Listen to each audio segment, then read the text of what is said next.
एक बार महात्मा बुद्ध अपने ध्यान में बैठे थे। एक आदमी जो बड़ा ही दुखी था उनके पास आता है। जब महात्मा उसके दुख का राज पूछते हैं तो वह आदमी बोलता है, महात्मा, मेरे पिताजी की मृत्यु हो चुकी है।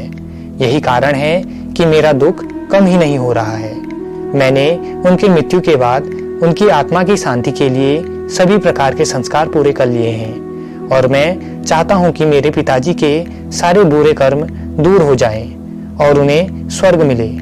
अगर आप ऐसी कोई रस्म जानते हैं तो मुझे बताएं। महात्मा बोले, ठीक है, तुम एक काम करो, 2 मिट्टी के घड़े खरीदो और एक में पत्थर व एक में मक्खन भर लाओ। आदमी इसे कोई रस्म समझकर 2 घड़े भर लाता है। महात्मा कहते हैं, इन 2 घड़ों को ऊपर से बंद कर सामने वाले तालाब में डुबो दो। आदमी वैसा ही करता है, दोनों घड़े डूब जाते हैं। महात्मा बोलते हैं, अब दोनों घड़ों को एक छड़ी से तोड़ दो। आदमी के ऐसा करते ही मक्खन ऊपर तैरने लगता है और वही पत्थर डूब जाते हैं।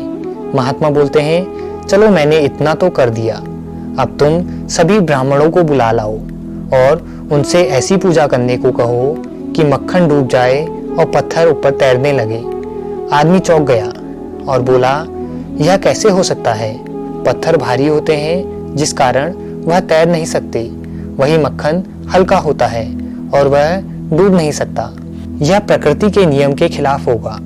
महात्मा बोले, तुम्हें प्रकृति के नियम का भली भांति ज्ञात है, परंतु तुम क्यों भूल गए कि यह नियम सब पर लागू होता है?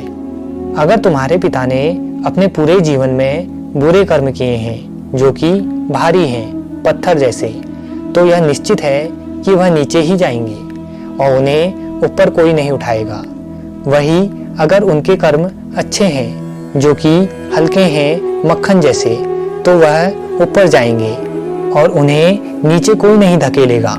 आदमी अब समझ चुका था कि प्रकृति का नियम कोई नहीं बदल सकता और उसने महात्मा को यह ज्ञान देने के लिए धन्यवाद दिया। प्रकृति के नियम के अनुसार हम अपने जीवन में जैसा कर्म करते हैं उसका फल हमें अवश्य ही भोगना पड़ता है।